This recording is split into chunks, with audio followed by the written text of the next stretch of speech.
कभी कभी वो रात और वो मंजर याद आता है तो मेरा दिल दहल उठता है। आखिर वो क्या था? वो महज मेरा कोई ख्वाब था या हकीकत जिसे मैं आज तक भूल नहीं सका। जब कभी वो वाकया मेरा सामने आता है तो खौफ के मारे आज भी मेरे रोंगटे खड़े हो जाते हैं। उस रात की सारी घटना मेरी आंखों के सामने एक फिल्म की भांति चलने लगती है। भयानक और अंधेरी रात, ऊपर से सुनसान इलाका, बड़ा सा उजाड़ कमरा, फिर कंडक्टर की लाश का यूं मिलना। ना जाने उस रात क्या होने वाला था, लेकिन हम उस रात सच में बच गए। अगर वो ना होता तो शायद हम सब भी उस कंडक्टर के साथ अपनी जान से हाथ धो बैठते।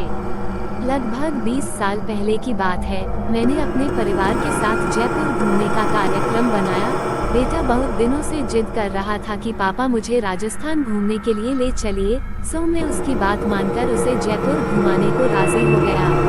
मैं, मेरी पत्नी रीमा और बेटा संयम घर से जयपुर के लिए रवाना हो गए। हमने 2 दिन में पूरा जयपुर घूम लिया, लेकिन मेरे पास अभी 2 दिन की छुट्टी और भी बची थी, तो मैंने सोचा क्यों ना अज़म शरीफ भी हो आते हैं।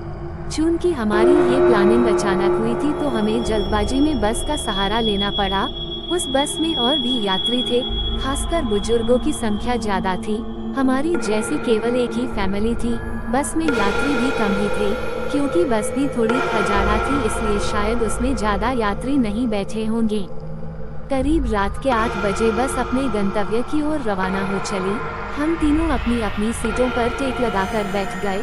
संयम तो सो गया, लेकिन मुझे और रीमा को बीच बीच में हल्की हल्की झपकी सी आ जाती। एक तो वीरान और अनजानी जगह, ऊपर से खजाना बस में मुझे अनकंफर्टेबल लग रहा था। ड्राइवर को भी शायद बहुत जल्दी थी गंतव्य तक पहुंचने की, इसलिए वो भी बस को तेज रफ्तार में भगाए चला जा रहा था।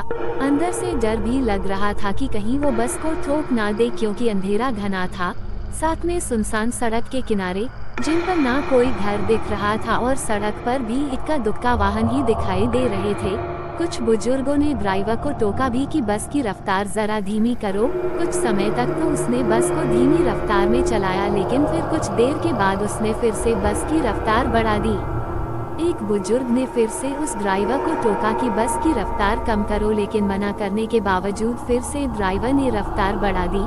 तब ड्राइवर ने जवाब दिया कि अंकल जी, जो मैं कर रहा हूँ वो बिल्कुल ठीक कर रहा हूँ। मैंने सुना है कि ये इलाका अच्छा नहीं है, बहुत ज्यादा खतरा है इस जगह, और हम इस इलाके को जितनी जल्दी पार करके आगे बढ़ जाएं उतना अच्छा। ड्राइवर की बात सुनकर सबने कहा कि चलो ठीक है। बस तेज रफ्तार से आगे बढ़ ही रही थी कि तभी एक तेज आवाज के साथ बस का थोड़ा संतुलन गड़बड़ाया और बस थोड़ी दूर बढ़ी और रुक गई। अब सब सकपका गए कि अचानक ये क्या हुआ। इतना खतरनाक इलाका और बस का रुकना, किसी का भी जी डर जाएगा। ड्राइवर ने अपनी टार्च जलाई, बस के नीचे उतरा और उसने देखा कि क्या बात है। बस को आखिर क्या हुआ, वो रुकी क्यों? कुछ देर के मुआयने के बाद उसे पता चला कि बस के पीछे और के दोनों पहिए पंचर हो चुके हैं और बस में एक्स्ट्रा पहिए भी नहीं हैं जिससे उसकी मरम्मत हो सके। अब क्या किया जाए? सभी सोच में पड़ गए। रेतीली अनजान जगह, अमावस की गहरी काली रात, जंगली जानवरों का डर और बस का यूं खराब हो जाना, सबके तो जैसे होश ही उड़ गए थे। अब क्या करें, क्या ना करें, किसी के कुछ भी समझ में नहीं आ रहा था। तभी कंडक्टर को थोड़ी दूर एक रोशनी दिखाई दी।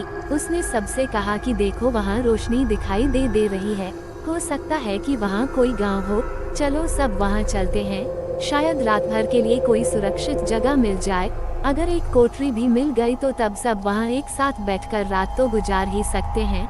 सब कंडक्टर की बातों से सहमत हो गए। सबने अपना अपना सामान उठाया और चल पड़ी उस रोशनी की ओर। जैसे ही वो सब उस रोशनी के नजदीक पहुँचे तो हमें एक बड़ी सी कोठरी दिखाई दी, जिसे देखने से लग रहा था कि वो कोई बहुत पुरानी सराय है जहाँ भूले भटके मुसाफिर रुकते होंगे। सब कोठरी के दरवाजे के बाहर खड़े हो गए। ड्राइवर ने हिम्मत करके दरवाजे की सांकल खटखटाई। एक बहुत ही बूढ़े व्यक्ति ने दरवाजा खोला। उनके सिर पर एक बड़ी सी पगड़ी थी, गले में पुराने जमाने का कोई आभूषण था, कानों में भी कुंडल पहन रखे थे। कुर्ते के ऊपर उन्होंने ने एक सदरी पहन रखी थी, कमर में धोती, पैरों में पुराने जमाने की ऊंट के चमड़े की बनी मोजड़ी पहन रखी थी और हाथ में एक बड़ा सा लठले रखा था। वो और उनका पहनावा बहुत ही अजीब लग रहा था। तभी कंडक्टर ने बड़ी हिम्मत करके कहा, ताऊसा, बस पंचर हो गए हैं। हम सबको रात गुजारने के लिए अगर आपकी कोठरी में थोड़ी जगह मिल जाती तो बड़ी मेहरबानी होती। उस कोठरी के मालिक बोले, गर्मी की जरूरत कोई ना है। ये सराय तो मैंने भूले भटके मुसाफिरों की मदद करने के लिए बनाई है। मैं चौधरी सुमेर सिंह और महारी घरवाली धन्नो ही मुसाफिरों का ख्याल रखते हैं। आप सब लोग भीतर पधारो, जो हम दोनों से बन पड़ेगा तो आपकी मदद करेंगे। कंडक्टर बोला, बहुत बहुत धन्यवाद ताऊसा, बड़ी मेहरबानी, जो इस अनजान जगह में आप हमारी मदद करने को राजी हो गए। चौधरी सुमेर सिंह बोले, इसमें धन्यवाद की बात है, ये तो हमारा फर्ज है। महारे को बहुत खुशी हुई जो आप लौंड महारे यहाँ पधारे। ये रहा पानी से भरा मटका, इस बड़ी सी दरिया में पूरियां रखी हैं और इस बड़ी सी बटलोरी में आलू की तरकारी होगी। ये रही पत्तल और आप सब अपना खाना परोस लीजिए। महिलाएं धन्नों के पास चली जाए और पुरुष मेरे साथ आ जाएं। जल्दी से सब खाना खा लो और जिसे बाहर का काम निपटाना हो वो निपटा आए, क्योंकि 12 बजे के बाद कोई भी बाहर नहीं निकलेगा और ना मैं किसी को बाहर निकलने दूंगा और कोई भी इसका कारण नहीं पूछेगा। सबके पास अपनी अपनी हाथ खड़ी होगी। समय के अनुसार काम करके सोने के लिए लेट जाओ। ये रहे कंबल, सब बिछा लो। हम सब ने चौधरी सुमेर सिंह की सारी हिदायतों के अनुसार काम किया और कंबल बिछाकर लेट गए। जिनके पास अपने अपने शो और चादर थे वे सब उड़कर लेट गए। चूंकि मेरे पास ओढ़ने वाला बड़ा कंबल था, इसलिए मैंने बेटे को अपने साथ सुला लिया और मेरी पत्नी औरतों के साथ अपना शो उड़कर लेट गई। चौधरी जी ने एक बार फिर सबको बाहर ना जाने की हिदायत दी और सबको सोने के लिए कहा।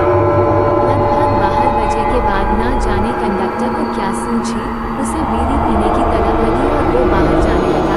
चौधरी जी ने उसे बहुत रोका लेकिन वो नहीं रुका। कंडक्टर के बाहर जाने के बाद चौधरी जी ने जल्दी से कोठरी के किवाड़ बंद किए और साथ में पटरे की मदद से किवाड़ को मजबूती से बंद कर दिया कि कोई भी भीतर ना आ सके और सारे रोशनदान और खिड़कियों को भी बंद कर दिया। कुछ देर के बाद बाहर से बहुत बुरी बुरी और डरावनी आवाजें आने लगी। साथ में कंडक्टर की भी आवाज सुनाई दी।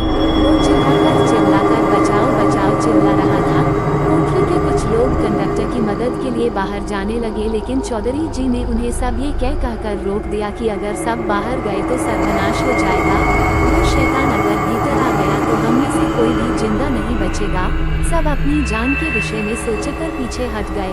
फिर चौधरी जी ने सबसे कहा कि सब अपनी अपनी जगह पर लेट जाएं और उनकी बात मानना हम सबकी मजबूरी थी। हमने सबने वही किया जो चौधरी जी ने कहा था। एक आध घंटे बाद सबको नींद आ गई। हम सब सुबह जगे तो वहाँ का मंजर देखकर दंग रह गए। हम सब रेत पर लेटे थे और वहाँ से कोठरी गायब थी, केवल हम लोगों का सामान ही पड़ा था। वहाँ 2 समाधियाँ बनी थीं जिन पर चौधरी सुमेर सिंह और धन्नो सिंह लिखा था। हम सब ये देखकर हैरान थे कि आखिर रात को जो हुआ था वो ख्वाब था या हकीकत। तभी वहाँ से एक चरवाहा अपनी भेड़ों के साथ निकला। उसको हम लोगों ने सारी बात बताई तो उसने बताया कि यहाँ बहुत समय पहले एक सराय हुआ करती थी जिसकी रखवाली चौधरी सुमेर सिंह और उनकी पत्नी धन्नो किया करते थे और उन दोनों के स्वर्गवास के बाद आज भी उनकी आत्माएं भटके हुए मुसाफिर की मदद करने आती हैं। इस इलाके में बहुत शैतानी आत्माएं रहती हैं जो लोगों को कत्ल कर देती हैं, लेकिन सुमेर सिंह और उनकी पत्नी अच्छी आत्माएं हैं, इसलिए वो लोगों की मदद करने आ जाते हैं। ये सब कहकर चरवाहा वहां से चला गया, लेकिन हम सबके मुंह और आंखें खुली की खुली रह गई। फिर हम सबने अपना अपना सामान उठाया और बस की ओर आए। देखा तो वहां कंडक्टर की लाश लहूलुहान पड़ी थी। वो सब देखकर हम सबका दिल दहल गया। थोड़ी देर के इंतजार के बाद वहां से एक दूसरी बस गुजरी और हम सब उसमें बैठकर अपने गंतव्य को रवाना हो गए।